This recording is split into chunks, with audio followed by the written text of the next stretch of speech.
Você já saiu de uma conversa se sentindo culpado, sem saber exatamente por quê? Já questionou sua própria sanidade depois de uma discussão simples? Veja bem, se você sente que está ficando louco, que nada do que faz é suficiente, ou que precisa se explicar o tempo todo, saiba de uma coisa: você não está louco. Não mesmo. Você está lidando com um dos 5 padrões tóxicos que filósofos estoicos identificaram há mais de 2000 anos. E a maioria das pessoas simplesmente não consegue enxergar. Nos próximos minutos, vou mostrar exatamente quais são esses padrões, como identificá-los em qualquer interação e, o mais importante, como reagir de forma estoica, sem explodir e sem se submeter. Se você valoriza conteúdo educacional sobre crescimento pessoal e filosofia aplicada, uma curtida ajuda mais pessoas a encontrarem isso. Deixa eu começar sendo honesto com você. Durante anos, passei por relacionamentos que me deixavam exausto, sem entender exatamente o que estava acontecendo. No trabalho, na família, até em amizades que pareciam normais na superfície. E então, eu saía dessas interações me sentindo drenado, confuso, às vezes até culpado por coisas que nem eram minhas. E o pior, achava que o problema era comigo. Foi quando descobri que filósofos estoicos, pensadores como Marco Aurélio, Epicteto e Sêneca, já tinham mapeado esses comportamentos há milênios. Eles identificaram padrões específicos de toxicidade. E, mais importante, criaram ferramentas filosóficas para lidar com eles. Pense nisso. O que vou compartilhar hoje não é teoria abstrata. São 5 padrões identificáveis, com exemplos que você vai reconhecer imediatamente, e práticas estoicas que você pode aplicar nas próximas 24 horas. Vamos começar pelo mais sutil e, talvez, o mais destrutivo de todos. O primeiro padrão é o que hoje chamamos de gaslighting moderno. Mas os estoicos já conheciam essa dinâmica muito antes do termo existir. Funciona assim: alguém distorce fatos, nega ter dito coisas que você claramente ouviu, ou reescreve a história de eventos que vocês viveram juntos. Considere este exemplo concreto. Você tem uma conversa onde um colega promete ajudar num projeto. Semanas depois, quando você menciona, ele responde: "Nunca disse isso. Você deve ter entendido errado." Mas você sabe que ouviu, tem certeza absoluta. E então, o efeito disso é que você começa a questionar sua própria memória, sua percepção, sua sanidade. E é exatamente esse o objetivo: fazer você duvidar de si mesmo. Perceba que os estoicos tinham uma resposta filosófica poderosa para isso. Epicteto ensinava algo fundamental. Você tem controle absoluto sobre uma coisa, que é a sua capacidade de perceber a realidade com clareza. Reflita comigo. Quando alguém tenta distorcer sua percepção, o princípio estoico é simples: confie na sua experiência direta. Sua percepção da realidade é válida e confiável. Na prática, isso significa que, quando você sabe que algo aconteceu de determinada forma, não deixe ninguém convencê-lo do contrário. Você não precisa convencer a outra pessoa. Você só precisa manter clareza sobre sua própria experiência. Um exercício para as próximas 24 horas. Se você tiver uma conversa importante, faça anotações mentais ou até físicas dos pontos principais. Se mais tarde alguém tentar reescrever o que aconteceu, você tem sua referência interna clara. A frase estoica que me ajudou diz o seguinte: "Minha percepção da realidade é confiável. Não preciso provar nada, apenas manter clareza." E isso me leva diretamente ao segundo padrão, que é igualmente destrutivo. O segundo padrão é a vitimização crônica. Conhece alguém que sempre tem uma crise maior que a sua? Alguém que usa o sofrimento como forma de conseguir atenção, favores ou controle. Veja bem, não estou falando de pessoas que passam por dificuldades reais. Todos passamos por elas. Estou falando de um padrão, onde o sofrimento é usado estrategicamente. Por exemplo, você compartilha um desafio pessoal com um amigo. Em vez de ouvir, ele imediatamente diz: "Você acha aquilo difícil?" E então começa a contar o que ele está passando. De repente, você está consolando quem deveria te ouvir.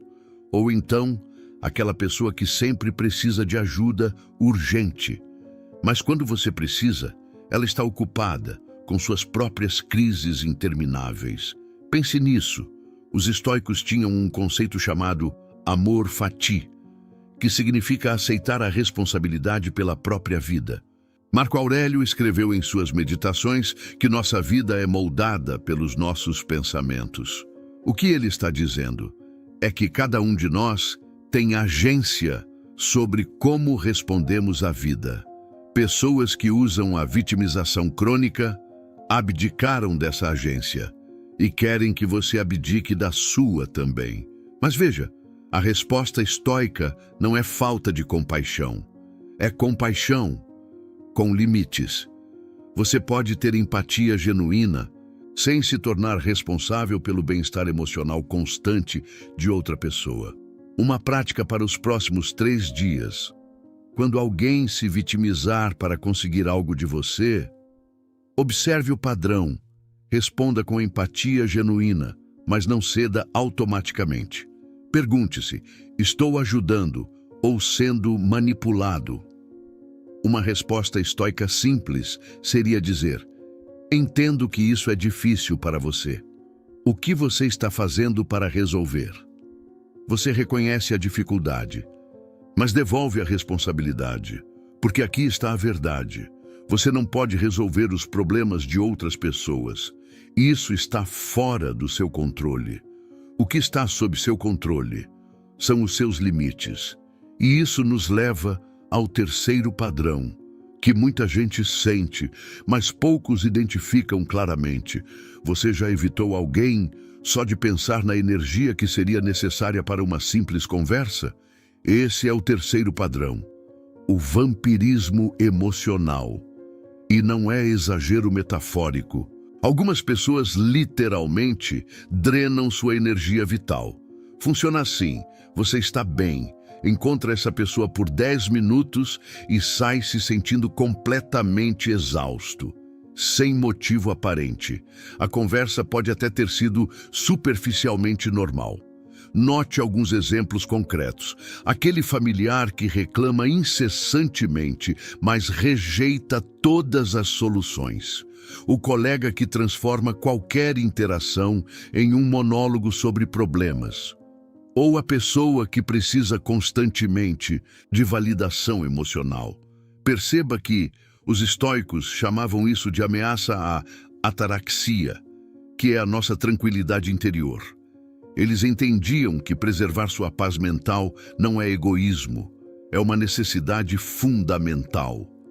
Sêneca, um dos grandes filósofos estoicos, escreveu algo que mudou minha perspectiva. Cada dia é uma vida inteira em miniatura. Pense nisso. Se cada dia é uma vida completa, com quem você quer passar essa vida? Com pessoas que te drenam ou que te energizam? A resposta estoica para o vampirismo emocional é tripla. Primeiro, desenvolva consciência. Esta semana, faça este exercício. Antes de interagir com certas pessoas, note seu nível de energia numa escala de 1 a 10. Depois da interação, note novamente. Se você consistentemente perde 3 ou mais pontos de energia com alguém, esse é um vampiro emocional. Segundo, estabeleça limites temporais. Você não precisa cortar a pessoa completamente, apenas reduzir a exposição. Se uma conversa normalmente dura 1 hora, reduza para 20 minutos. Terceiro, crie distância estratégica. Isso pode significar encontros menos frequentes, conversas mais superficiais ou simplesmente não estar sempre disponível. E aqui está algo que levei anos para entender. Você não deve explicações detalhadas sobre seus limites. Uma resposta simples e estoica seria: não vou conseguir hoje, ou tenho apenas 15 minutos disponíveis, sem justificativas elaboradas, porque pessoas tóxicas usam suas justificativas como aberturas para manipulação. Proteger sua energia não é crueldade, é responsabilidade com sua própria vida. O quarto padrão é talvez o mais psicologicamente fascinante: a projeção destrutiva. Isso acontece quando alguém acusa você, exatamente dos comportamentos que eles mesmos demonstram. Veja exemplos viscerais.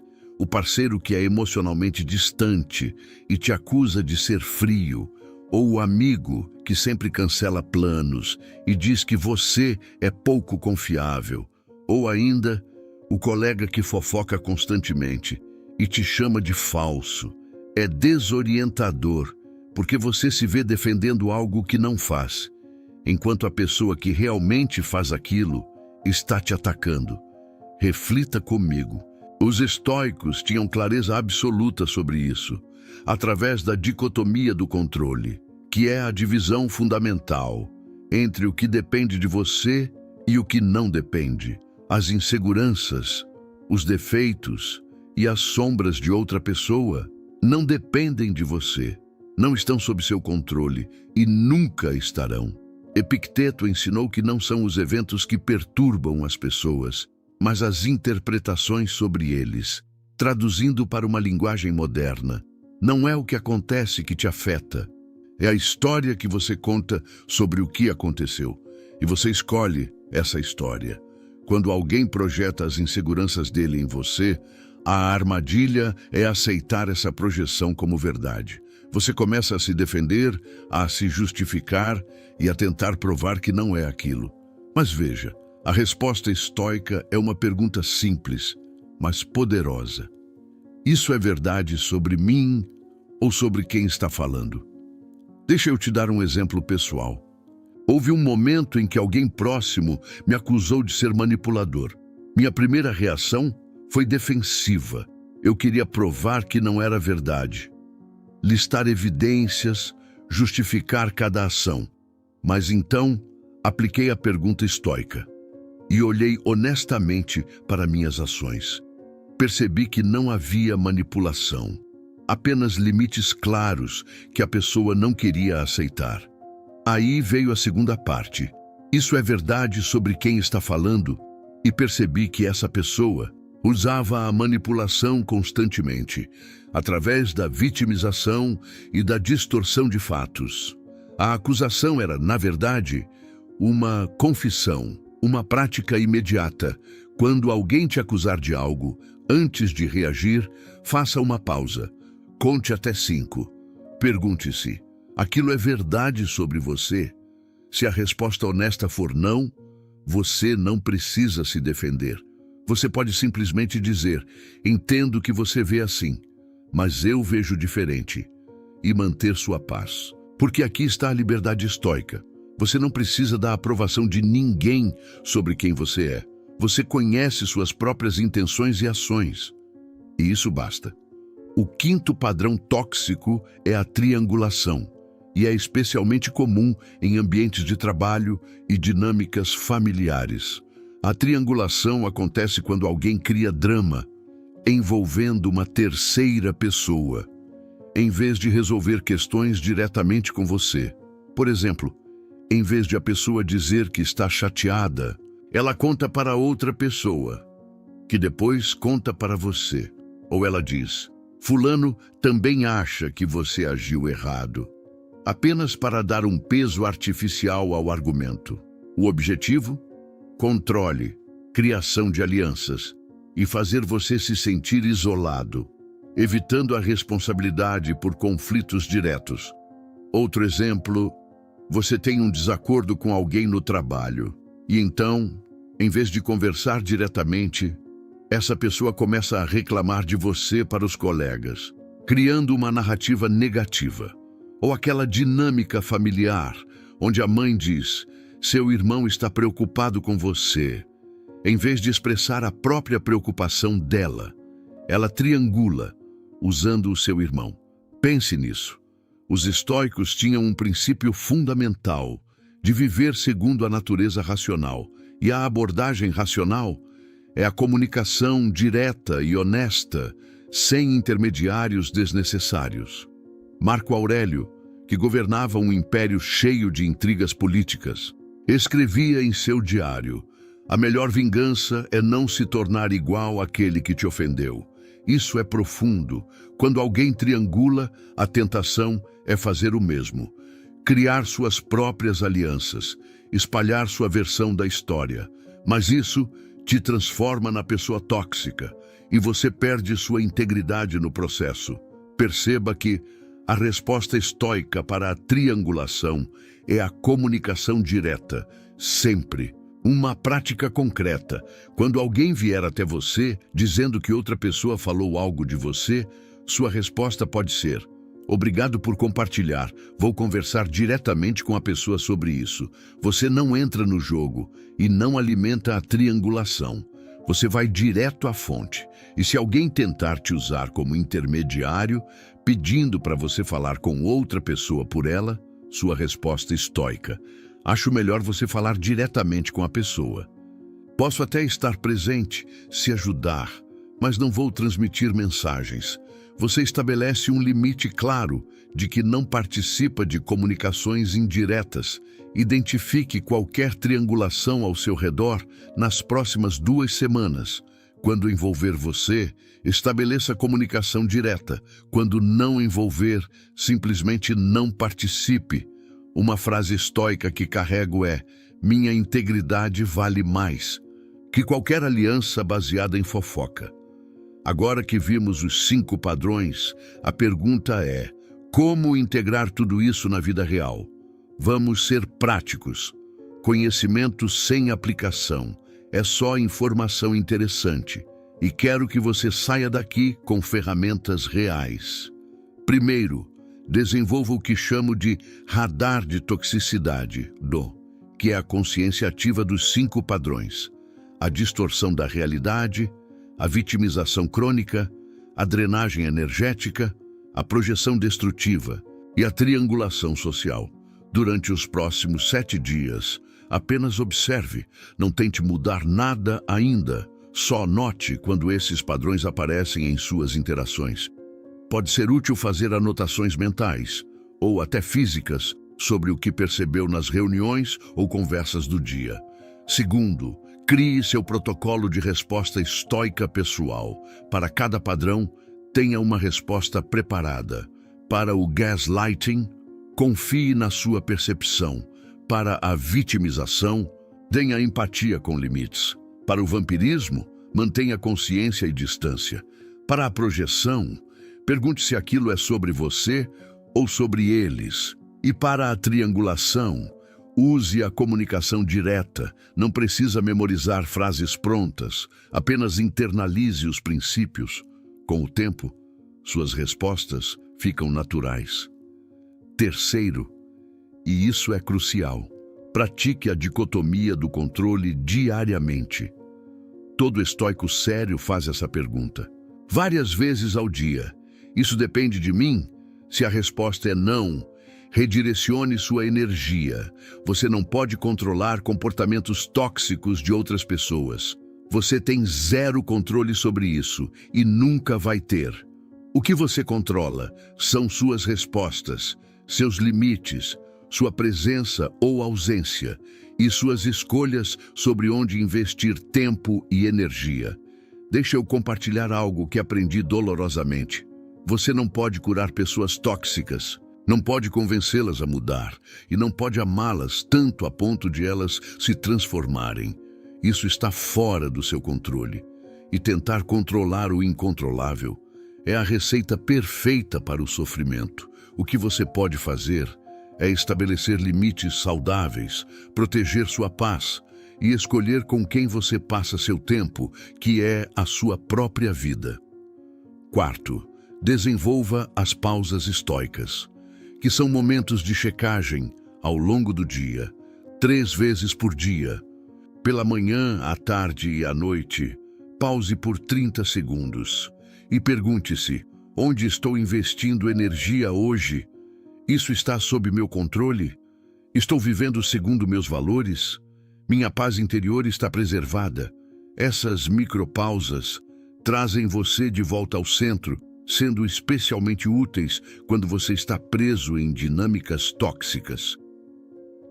Quinto, e talvez o mais desafiador, aceite que algumas pessoas precisam sair da sua vida. Nem todo relacionamento merece ser preservado, não por crueldade, mas por autorrespeito. Se alguém consistentemente demonstra os 5 padrões tóxicos, não responde a limites saudáveis e drena sua vida de paz e energia, você tem permissão filosófica para se afastar. Os estoicos valorizavam relacionamentos virtuosos, baseados em respeito mútuo, crescimento e autenticidade. Relacionamentos tóxicos são o oposto disso. Marco Aurélio tinha uma prática poderosa de preparar a mente ao acordar para encontrar pessoas difíceis. Ele dizia que encontraria pessoas intrusivas, ingratas e arrogantes, mas que isso não poderia feri-lo, porque ele não aceitava aquilo em sua mente. Ele não evitava pessoas difíceis, mas estabelecia que o comportamento delas não penetraria sua paz interior. Você pode fazer o mesmo, com dignidade tranquila. Escolha uma das práticas que mencionei e experimente pelos próximos 7 dias. Pode ser o radar de toxicidade, as pausas estoicas, ou a pergunta sobre o que depende de você. Escolha o que mais ressoa e depois de 7 dias, se quiser, adicione outra. A transformação real acontece através de prática consistente e honesta. Antes de fecharmos, quero ser transparente. Eu não domino isso perfeitamente. Tenho dias em que esqueço os princípios estoicos e reajo de forma impulsiva. Momentos em que deixo comportamentos tóxicos afetarem minha paz. Ainda me pego tentando controlar o que não posso ou me explicando demais para pessoas que não vão entender. Compartilho isso porque é importante você saber que não estou falando como alguém que alcançou a perfeição, mas como alguém que está no processo. A diferença é que agora tenho ferramentas, reconheço os padrões mais rapidamente e sofro significativamente menos. O estoicismo não promete a eliminação de desafios, mas ferramentas melhores para navegá-los. Sêneca dizia: quem sofre antes do necessário, sofre mais do que o necessário. Pense nisso. Quanto sofrimento foi auto-infligido ao tentar controlar o incontrolável? A sabedoria estoica traduz-se em reconhecer padrões, estabelecer limites e proteger sua paz. Se este conteúdo agregou valor, considere deixar uma curtida. Compartilhe nos comentários. Qual desses 5 padrões você mais reconhece na sua vida? E qual prática vai experimentar primeiro? Recapitulando o que exploramos. Para a manipulação sutil, confie na sua percepção. Para a vitimização crônica, tenha empatia com limites. Para o vampirismo emocional, proteja sua energia. Para a projeção destrutiva, questione a fonte. E para a triangulação social, use a comunicação direta. Essas são ferramentas testadas por mais de 2000 anos. O estoicismo não é sobre se tornar frio, mas sobre desenvolver sabedoria para navegar a vida, com clareza e integridade. Você já tem o que precisa para começar. Não espere o momento perfeito. Comece pequeno. Escolha uma prática e seja genuíno com o processo. Você abre os olhos e antes mesmo de levantar já sente o peso. Não aconteceu nada grave. Ninguém te atacou. Nada explodiu. E mesmo assim, por dentro tá tudo cinza. Agora pensa comigo. E se esse vazio não fosse um defeito seu, mas um aviso? Um aviso de que você está vivendo no piloto automático, sorrindo por obrigação, funcionando por fora e apagando por dentro. Se você já sentiu isso, presta atenção. porque o que eu vou te entregar aqui é simples e direto. 7 lições estoicas que mudam a forma como você sente a vida. E eu vou ser claro na promessa. Se você aplicar essas lições, você não vira feliz do nada, mas volta a ter chão. Você sai do modo eu só existo e entra no modo eu conduzo. Você para de depender de humor, de sorte, de alguém te validar e começa a construir paz de dentro para fora. E isso muda tudo, porque o problema real não é a tristeza. O problema real é a tristeza virar casa. É você ir deixando o vazio morar aí, até achar que você é isso, e você não. Deixa eu te fazer uma pergunta que pega de jeito, mas é necessária. Quando algo dá errado, qual é o filme que a sua cabeça roda na hora? Porque quase ninguém percebe isso, mas a vida não te derruba só com o que acontece. Ela te derruba com a história que você constrói em cima do que acontece. E é aqui que o estoicismo entra como um interruptor, um choque de lucidez.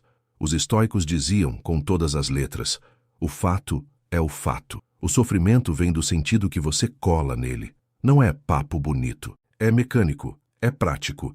É o jeito mais direto de você recuperar o volante da sua mente. Porque, repara, o mesmo evento pode produzir 2 mundos completamente diferentes. 2 pessoas recebem a mesma crítica. Uma desaba, se sente humilhada, passa o dia remoendo, perde o apetite, perde o sono. A outra fica séria, respira, absorve o que faz sentido e segue. O que mudou? O evento foi idêntico. O que mudou foi a interpretação, o significado. E a interpretação nasce rápido, quase invisível.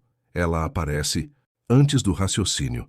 Você nem termina de entender o que aconteceu e sua mente já carimba.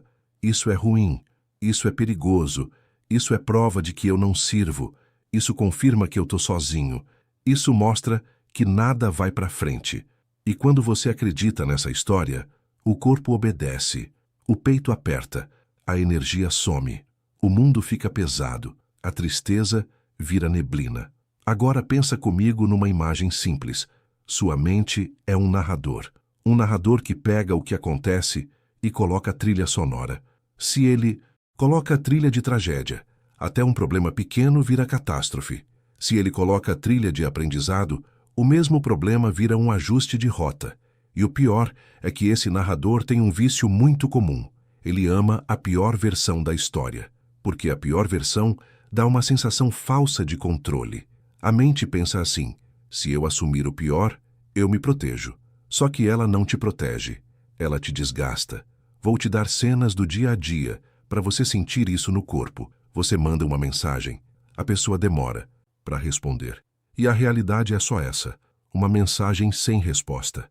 Mas aí o narrador entra e sussurra: ela tá te evitando. Você acredita. Ele insiste: você sempre é deixado por último. Você acredita. Ele fecha o pacote. Ninguém te prioriza. E pronto. O que era silêncio virou rejeição. O que era atraso virou abandono. E você já está triste por algo que talvez nem exista. Ou então, você acorda cansado, e a realidade é só essa. Um corpo pedindo pausa. Mas o narrador fala: você está fraco. Aí, você começa a se atacar. Olha, você não consegue nem levantar direito. E pronto. Um cansaço comum vira culpa. E culpa vira peso. E peso vira vazio. É por isso que a primeira lição é aprender a pegar o narrador no flagra. Porque tem uma verdade desconfortável. Muita tristeza não nasce do que aconteceu. Nasce do jeito que você conversa consigo mesmo depois. Então, presta atenção no que você vai fazer a partir de agora. Isso aqui é treino de domínio. Da próxima vez que algo apertar seu peito, antes de se afundar, você vai parar por um segundo e vai perguntar: qual significado eu estou dando para isso? Porque essa pergunta quebra o feitiço. Ela faz você sair do modo automático. E aqui vem o passo mais poderoso. Você vai trocar o significado. Não para mentir, não para fingir positividade, mas para escolher um sentido que te fortaleça. E para isso, existe uma pergunta estoica, que é uma lâmina limpa. Que outra explicação é possível, além da pior? Você não está negando a dor. Você está negando o vício de interpretar tudo como sentença. Às vezes a pessoa só está ocupada. Às vezes o dia foi pesado. Às vezes você só está cansado e sensível. Às vezes, você só está carregando coisa demais há tempo demais. Percebe a diferença? O significado muda e o corpo responde diferente.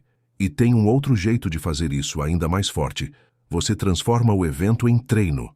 Ao invés de pensar, isso é um castigo, você pensa, isso é um exercício. Exercício de paciência, exercício de disciplina, exercício de desapego, exercício de autocontrole. A dor vira um professor, não um carrasco. E eu vou te dar uma metáfora que você nunca mais esquece. A dor é um martelo.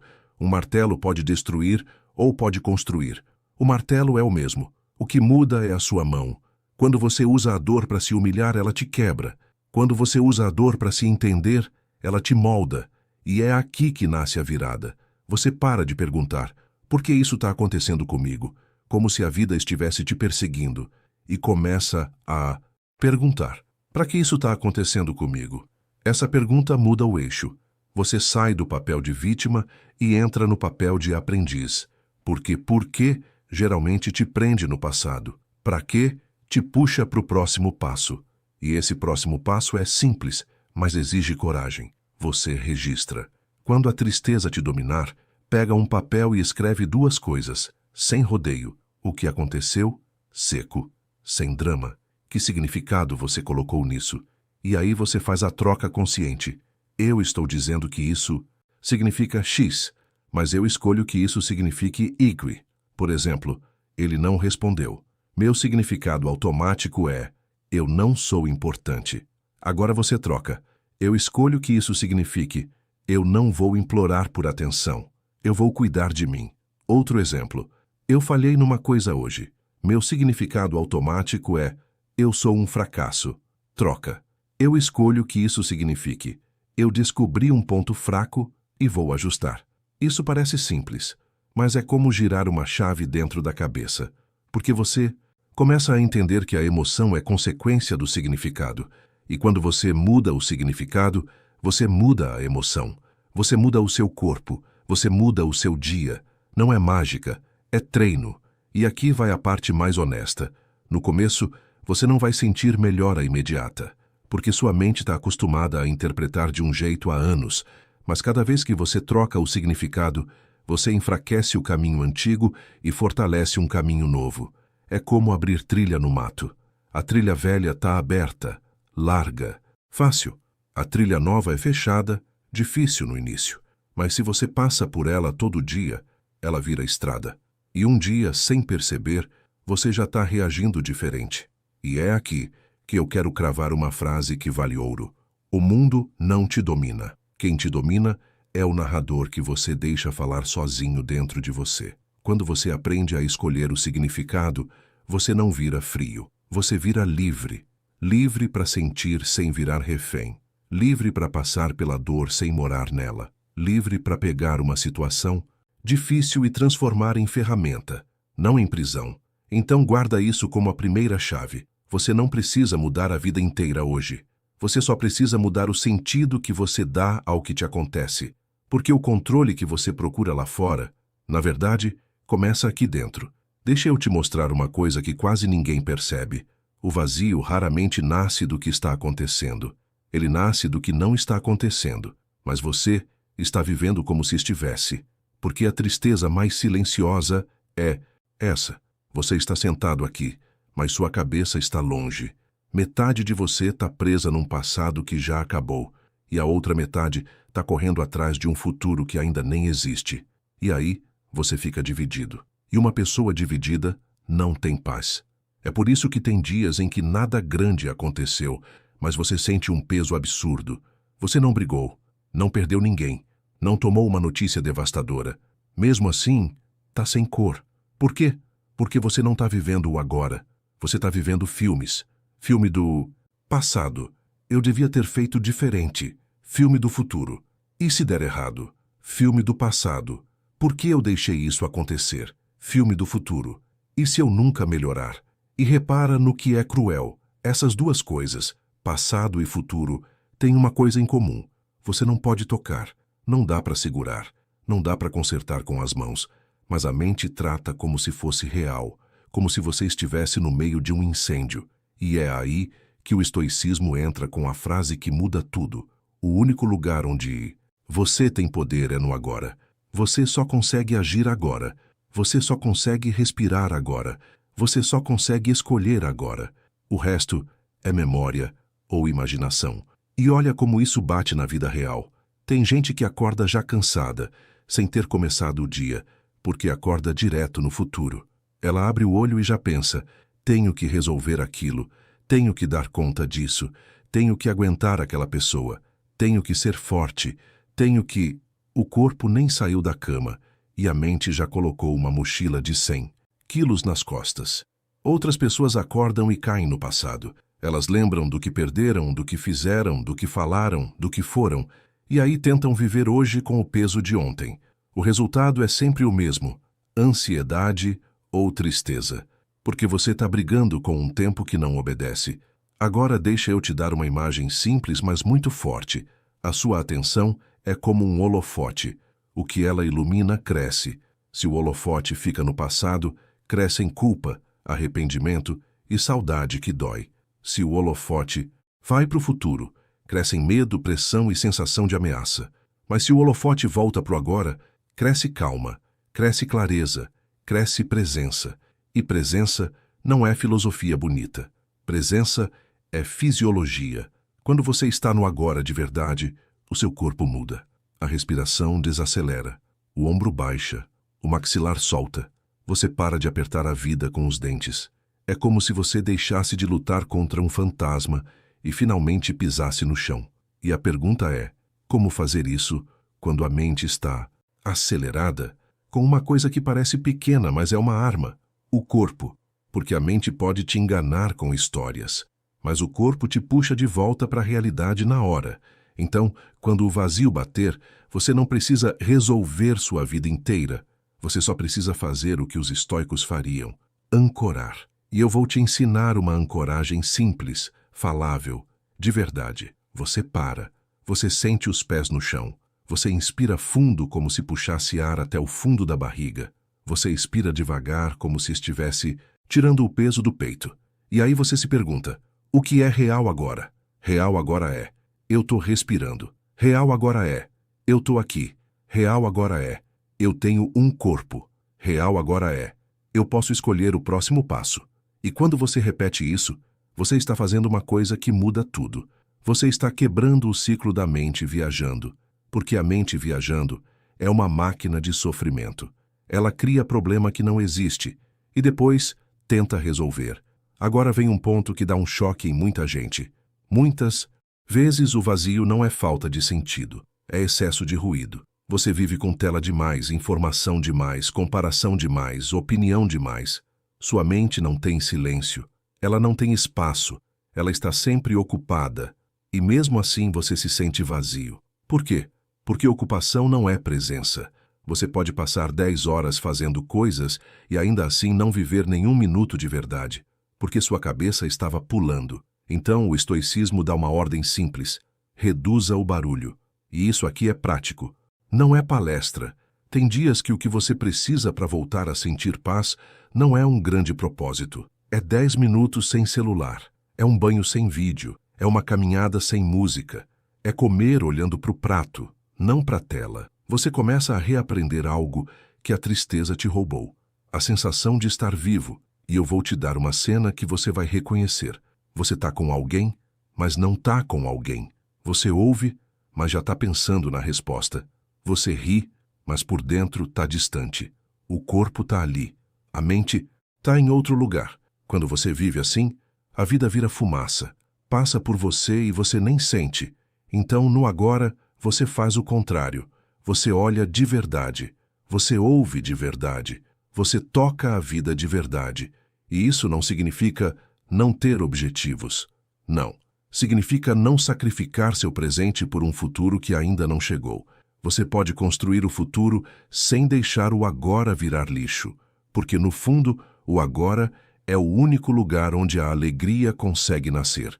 E eu vou fechar esse ponto com uma frase que você pode usar quando a mente começar a te puxar. Eu não preciso vencer o dia todo, eu só preciso vencer este minuto. Esse minuto, eu respiro. Esse minuto, eu faço uma coisa pequena. Esse minuto, eu não alimento o pior cenário. Esse minuto, eu volto para mim. E quando você vive assim, em minutos, você percebe uma coisa quase inacreditável. O vazio não aguenta a presença. Ele precisa que você fuja. Ele precisa que você se perca no tempo. Mas quando você volta para o agora, ele enfraquece. Porque no agora você não é vítima de pensamento. No agora você é consciência. E consciência é liberdade. Vou começar esse trecho com uma frase que pode doer, mas é libertadora. O vazio adora gente esperando. Ele adora quando você diz, quando eu melhorar, eu volto a viver. Porque aí ele ganha tempo. E quando ele ganha tempo, ele vira rotina, vira hábito, vira identidade. E o que o estoicismo faz aqui é cortar essa ilusão com precisão. Você não age porque está bem. Você age para ficar bem. Porque existe uma mentira muito popular que destrói as pessoas por dentro. Quando a motivação chegar, eu faço. Só que motivação é inconstante. Ela vem e vai como vento. E se sua vida depende do vento, você passa a vida parado. O estoico faz o oposto. Ele usa disciplina como âncora. Disciplina é o que te move quando você não quer. E essa é a diferença entre alguém que sai do buraco e alguém que aprende a morar nele. Agora, deixa eu trazer isso para uma cena real, sem romantizar. Você acorda num dia pesado. Seu corpo está lento, sua cabeça está enevoada. E a primeira tentação é ficar, adiar, sumir. Só que o que parece alívio vira prisão. Porque quando você fica parado, a mente ganha um palco. E mente parada vira projetor de tragédia. Ela começa a rodar lembranças, culpas e comparações, e você afunda sem fazer barulho. Então a terceira lição é prática, quase militar. Mexa o corpo e mexa o ambiente. Não por estética, por sobrevivência emocional. E aqui vai o primeiro princípio. Ação pequena com decisão vence pensamento grande.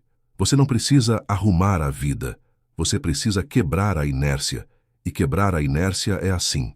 Você escolhe um gesto simples e faz do jeito certo. Arruma a cama como quem está recuperando o controle do território.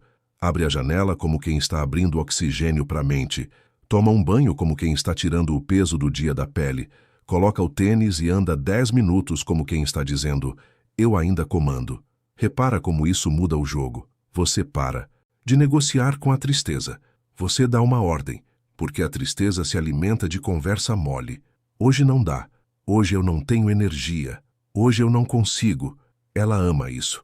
Mas quando você se movimenta, você manda um recado químico e psicológico. Eu estou vivo e eu estou em movimento. E o corpo responde.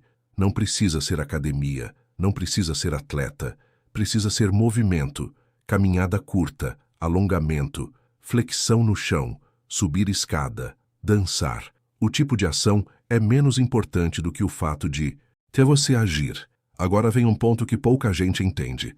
Às vezes o vazio não é só tristeza, é energia presa. Energia emocional acumulada vira peso mental. É como um quarto fechado. O ar fica denso, a luz parece fraca, tudo dá preguiça. O movimento é abrir a janela. Não resolve tudo, mas muda o ar na hora. E tem uma segunda camada dessa lição. Ação não é só física. Ação também é encarar. Porque tem tristeza que não é sem motivo. Ela é com motivo, só que você empurrou para debaixo do tapete. E o tapete está virando montanha. Então, uma forma de ação estoica é dar nome ao que está te corroendo. Você pega um papel e escreve. O que exatamente está doendo? Sem enfeite, sem discurso, só verdade. Às vezes é solidão, às vezes é sensação de estar sendo usado, às vezes é um relacionamento que te esvazia, às vezes é uma rotina que virou repetição sem sentido, às vezes é um ambiente que te suga, e quando você nomeia, você recupera poder, porque o que não tem nome parece infinito, mas quando tem nome, vira coisa, e coisa dá para lidar. Depois disso, você faz a pergunta mais direta do estoicismo prático. Qual é a menor ação possível que eu posso fazer hoje para sair 1% desse lugar? Não 100%. 1%. E aí você escolhe uma e faz. Uma ligação, uma mensagem pedindo ajuda, uma consulta, um currículo enviado, uma conversa difícil iniciada, uma decisão pequena, mas real. A tristeza perde força quando você tem direção. E aqui entra uma parte que muda a vida de muita gente. Não é o tamanho da mudança que te salva, é a consistência. Um passo por dia parece pouco, até virar uma semana. Uma semana vira um mês vira uma versão sua que você nem reconhece. Agora, tem um erro clássico que te derruba. Você quer sentir vontade para agir, mas a ordem certa é o contrário. Você age primeiro. A vontade vem depois. Pensa assim, vontade é como a bateria do celular. Ela sobe quando você conecta na tomada. Ação é a tomada. Se você ficar esperando a bateria subir sozinha, ela só desce. E aí eu vou te entregar um dos movimentos mais fortes desse tema, e ele é inesperado: servir. Porque quando você está triste, você fica preso dentro da sua cabeça. Tudo vira eu, meu, minha dor, minha falta. E isso faz a dor parecer maior do que ela é. Quando você ajuda alguém, mesmo num gesto simples, você sai desse labirinto. Você lembra que a vida é maior do que o seu momento. Você sente propósito. E propósito é inimigo natural do vazio. Pode ser ouvir alguém, pode ser mandar uma mensagem de apoio, pode ser um favor pequeno, mas é um jeito de dizer: eu ainda sou útil, eu ainda tenho luz. Agora tem outra ação que parece pequena, mas é brutalmente importante: descansar sem culpa. Porque tem tristeza que é cansaço disfarçado. Você está tentando ser forte com o tanque vazio. Você está tentando aguentar sem recarregar. O estoico não é um robô. O estoico é alguém que entende limite como inteligência, não fraqueza. Então você aprende a pausar, a dormir, a diminuir o ruído, a desacelerar sem se punir por isso. Porque um corpo exausto fabrica pensamentos escuros. E uma mente cansada interpreta tudo pior. Descansar não é abandonar a luta, é afiar a espada. E agora eu quero fechar esse ponto com uma frase que eu queria que você levasse como regra de vida. Não espere o céu abrir para caminhar. Caminhe, e você abre caminho. É isso que o estoicismo te dá aqui. Não um sentimento bonito, mas um método. Você quebra a inércia. Você age pequeno, mas age firme. Você nomeia o que dói. Você faz 1% hoje e repete amanhã. Porque a tristeza pode até bater na sua porta, mas disciplina decide se ela entra e faz morada. E quando você entende isso, você não fica dependente de esperança. Você vira dependente do que te salva. Ação com propósito. Se você chegou até aqui, parabéns, de verdade. A maioria das pessoas não aguenta encarar a própria mente por tempo suficiente para mudar alguma coisa. Você aguentou. Você ficou. E isso já diz muito sobre você. Você não está só consumindo conteúdo. Você está buscando clareza, sabedoria e crescimento intelectual. E agora eu quero te lembrar do ponto central de tudo que você ouviu hoje. O vazio não é um veredito, é um sinal. E quando você aprende a mudar o significado, voltar para o presente e agir com disciplina, você para de ser refém do que sente e começa a conduzir sua vida por dentro. Se esse vídeo mexeu com você, eu quero te pedir uma coisa bem simples. Deixa um comentário aqui embaixo. E se você não souber o que escrever, comenta apenas gratidão. Só essa palavra, porque assim eu vou saber quem ficou até o fim e quem realmente está comprometido com essa transformação. E claro, se inscreve no canal e ativa o sininho, porque aqui você vai receber mais mensagens edificantes, práticas e diretas. Conteúdo que te fortalece por dentro, sem enrolação. Agora, um recado importante. Se você quer se aprofundar de verdade e ter esse conhecimento organizado, com mais clareza e aplicação prática, dá uma olhada no meu livro que está na descrição. Princípios Fundamentais do Estoicismo. Ele foi feito para te ajudar a construir uma mente mais firme, mais calma e mais disciplinada no dia a dia. Não só assistir e esquecer, mas aplicar e sentir diferença. E se você quiser contribuir com o canal e fortalecer esse projeto, considere se tornar patrocinador desse conteúdo. Clique no botão Seja Membro e confira as condições e vantagens. Isso ajuda diretamente a manter a qualidade e a frequência dos vídeos.